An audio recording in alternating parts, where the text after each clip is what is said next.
All right, today I'm going to talk about the 7 reasons for why the no contact rule can work on pretty much everyone.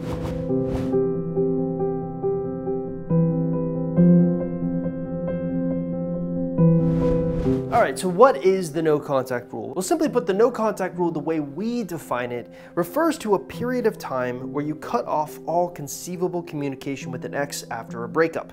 The intent of this tactic should actually not be used to make your ex miss you, but instead should be used to rebuild your own life so that you outgrow your ex. By doing this, the no contact rule can have the added benefit of making an ex miss you. Now, I would say without a doubt, the no contact rule is the most talked about strategy in the industry, and it is also the most prevalent and successful strategy in the industry. What I would like to do is explain to you why I believe the no contact rule can work on pretty much every single ex, no matter the circumstance, or at least some variation of a no contact can do that. So there are 7 things that I would like to talk to you about today, and each of these 7 things are either things that we have found through psychology that back up the no contact rule, or they are our own personal observations in the ex recovery team. So let's just get started. Reason number 1, reactance. So what is reactance? Well, simply put, a lot of times you're looking at the no contact rule, and it's this rule where you're ignoring your ex. I mean, that is essentially the core of it. Well, reactance is a psychological concept that describes maybe the missing knee-jerk reaction you tend to get from an ex when you use a no contact rule on them. So for example, let's say you use a no contact rule on an ex and their immediate response is to blow up your phone saying, "Where have you gone? Why are you ignoring me?" Reactance is the psychological factor at work that creates this specific response. So what is reactance? Simply put, reactance refers to our behavioral freedoms. As human beings, we have certain behavioral freedoms that we are given. These are free behavioral freedoms. Specifically, in this case, the behavioral freedom to talk to you. Well, reactance basically is when you take that behavioral freedom away, you're going to get a really nasty gut feeling. That feeling is reactance. Essentially, by taking someone's behavioral freedom away, they're a lot more likely to respond in a way to try to re-obtain that freedom. So let's look at it from the lens of a no contact rule. By using a no contact rule on our ex, you're taking the behavioral freedom of them communicating with you away without them having any say in it. So they're often going to have a higher chance of responding in a way to try to get that freedom back. Hence, they blow up your phone. Reason number 2.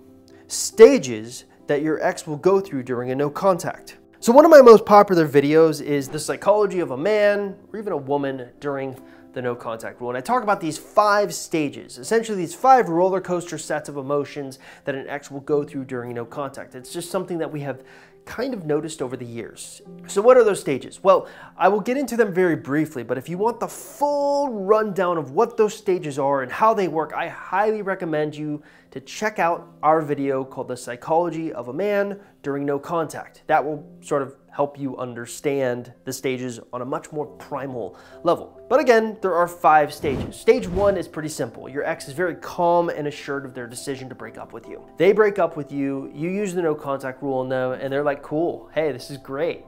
But then again, stage number 2 kicks in. And this is where things get a little more interesting. This is where they begin to worry after they don't hear from you. So a few days have gone by, you're using the no contact rule on your ex. At first, they're really calm and happy with their decision, and then they don't hear from you because they're expecting to hear from you.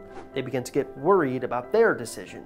Stage number 3 kicks in very soon after. They get angry when they come to the realization that they are being ignored. So this is oftentimes where you get those really mean text messages during a no contact rule. Why are you ignoring me? This is a real mature way of doing it, sarcastically. Well, after they get that anger out, stage 4 comes into play. This is kind of a realization that they may have lost you forever. And this is oftentimes where sadness comes into play, and sometimes anger will even push through this stage as well, where they're just gonna ignore you and say, they're gonna have to reach out to me first. But they're beginning to become acutely aware of the fact that you may never talk to them again. You may have ghosted them forever. And that's where stage 5, the final stage, comes into play, which is hope of contact. Basically, after they've gone through those roller coasters of emotion, they'll find themselves hoping to hear from you. Does that mean they're going to get back with you? No, but it is a start. Reason number 3, unpredictability raises perceived value. So here's kind of an interesting fact. Our brains love unpredictability so much because the highs are higher than if we got the desired reward we wanted all of the time. It helps release dopamine and creates more investment. Human beings tend to get into certain patterns when we enter into relationships with our significant others. Oftentimes we call each other at certain times of the day, we talk to each other certain ways, we spend time together at certain times of the day, and then a breakup occurs. This is an unpredictable variable. So already we have a lot of unpredictability, but adding unpredictability in spades is all of a sudden throwing a no contact rule into the fray. Not only has their situation, their routine become much more unpredictable because they're not hearing from you all of a sudden, you could be ghosting them all of a sudden, they may get angry at you all of a sudden, it actually raises your perceived value because they have been probably through breakups before. They kind of understand this is how exes tend to react to breakups. And when you act or react the exact opposite way of what they're expecting, it actually raises your value in a really weird, messed up way.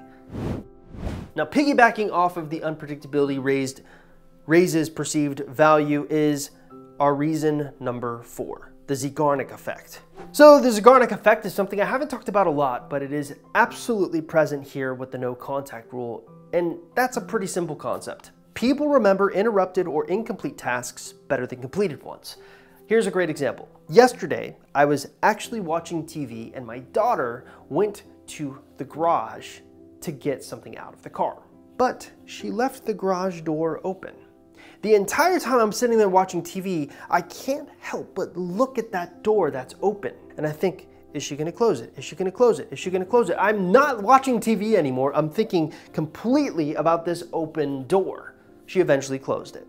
But here's the important part to remember. That focus of attention from the TV program over to this door is the Zeigarnik effect in spades.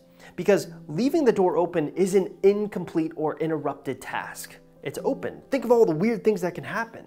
Well, once the door is closed, that loop closes and you just feel normal.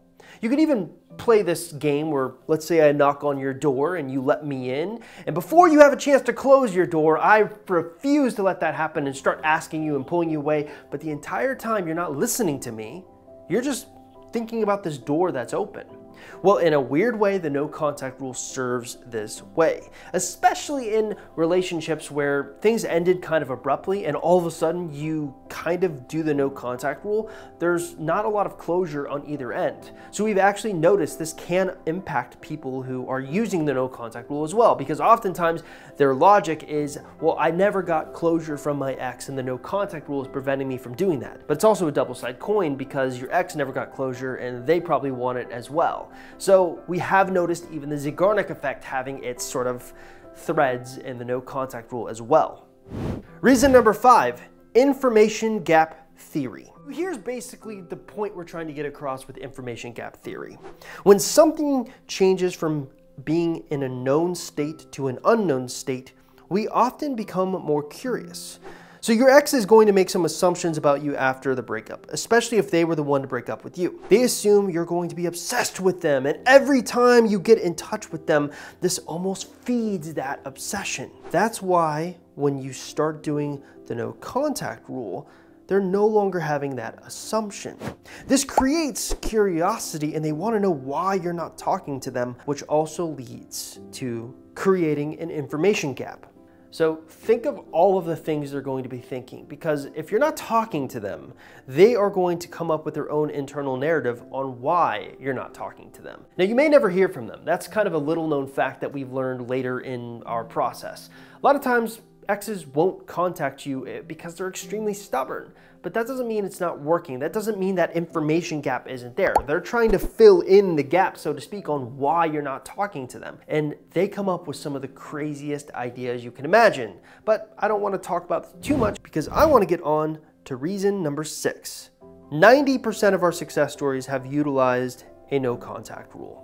So this is kind of just what we have noticed. When we actually did a survey where we asked all the people who successfully went through our program and got their exes back, how many of them used a no contact rule or at least some form or version of no contact, we found that 90% of participants in our survey admitted to using it. So if that doesn't tell you why we think the no contact rule is such a powerful thing and it can work for everyone, I don't really know what will.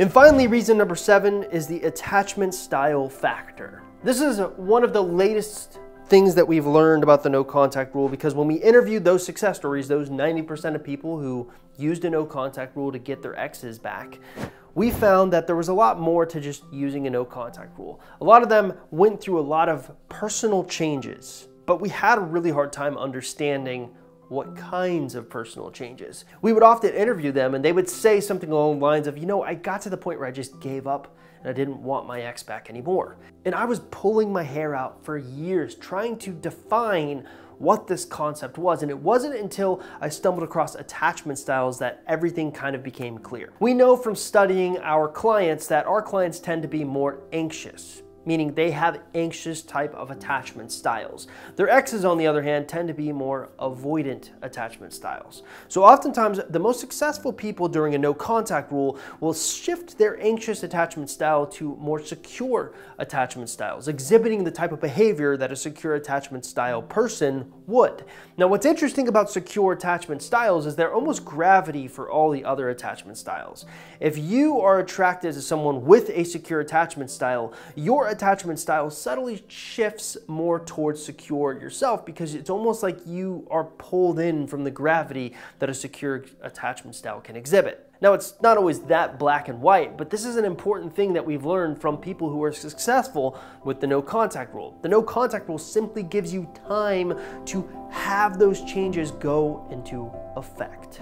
So the no contact rule, without a doubt, is one of the most important strategies that you can use if you want to try to get your ex back, and it can work on pretty much everyone in these type of circumstances.